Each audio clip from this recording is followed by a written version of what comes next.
Yo, what's up, my guys? Hope you all having a great day. Thank you for watching. Today we're going to cover the RustConsole Edition Bunker Series. Today we're going to go over Dropbox bunkers, aka the sewer slide bunker. We have to call it that now because YouTube is, I don't know, they're a little censorship. So anyways, that being said, let's go ahead and check this out. Now, a lot of people do these with Dropboxes, but I like using a large box. It's a little difficult to build it, but with a little bit of practice, you can get it down.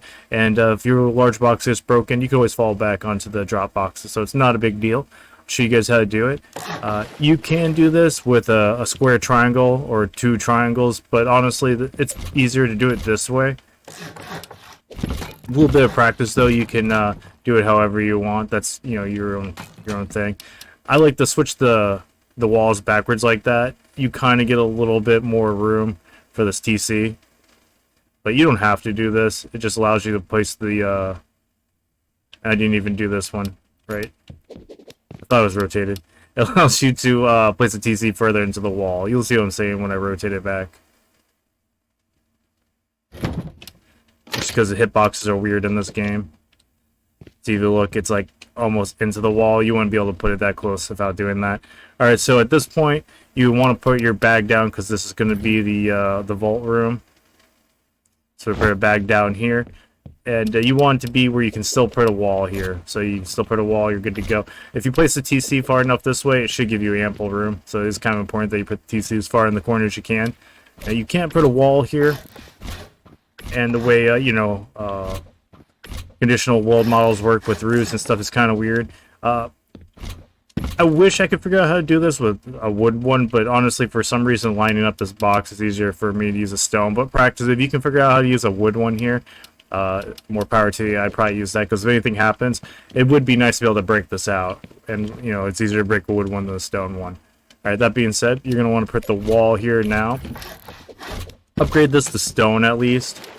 And you probably would upgrade this as well so somebody doesn't break it well if they clap their cheeks. You put up the conditional world model up of the wall by putting the roof up. And at this point, see, look, if there was anything touching right here, the world model would be gone. That's why that has to be open. So you want to line up this box here, and the way I like to do it is I'll maybe put a red line up on the screen or something to show you, where you guys can just eyeball it yourself. There's like a certain spot that you can put it. It's a little bit halfway, or a little bit past this halfway point. It doesn't have to be perfect, but you want it to be as close as possible. Then you break this. Double check to make sure you can loot it. You can loot it just fine. So then you would want to put your wall here now. Seal the roof. And you're good to go. Now you can loot it. And of course, you would want to lock this so people can't just, you know, loot it on their own.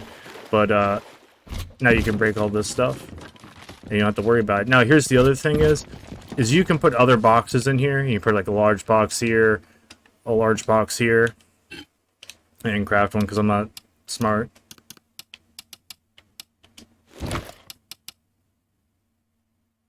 And then like another one here, another one here. So you actually have a decent amount of room in here, and this would be your vault. So ideally, you'd want this to be high qual as soon as possible. So if people want to get in there, they have to use 8C4 16 rockets.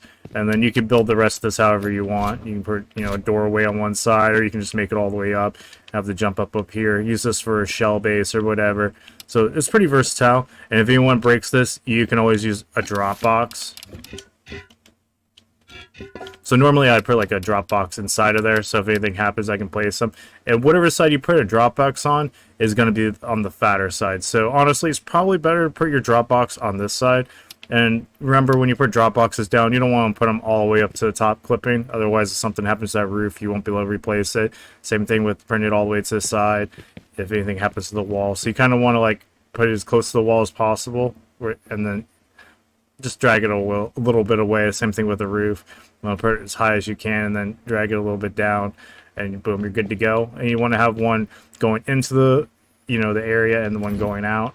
So that's why I said it would be nice if I could figure out how to do this with wood, but it's not consistent. So if you know, somebody breaks this box, you can at least hatchet this out from underneath with like a machete or a hatchet, and then put the drop boxes in. But it still works. I mean, it's a little bit of a pain in the ass, but you could just put one on the top here above that shelf and one on the bottom and still maintain having your sleeping bag in there. And the sleeping bag's essential because you need that to transfer stuff in and out of this box.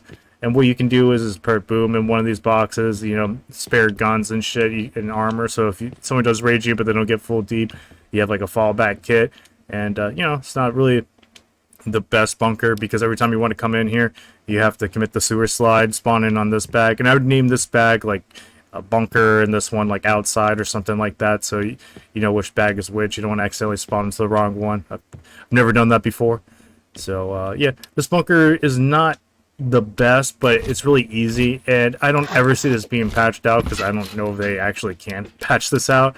I don't know how they would go about it. One of the other issues with this is it's really hard. Like using a square foundation is cool and whatnot, but say you want to use a triangle one here, it's really difficult because this box always clips into it.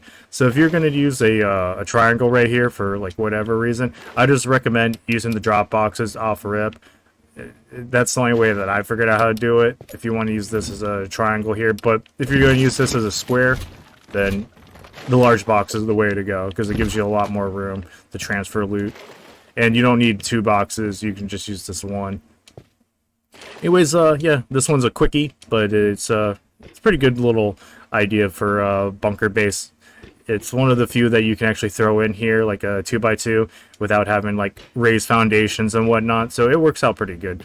Let me know down in the comments what you guys think. If you want to stay up to date with this Rust bunker series and other Rust content, make sure to subscribe and hit the bell, and I'll catch you all later.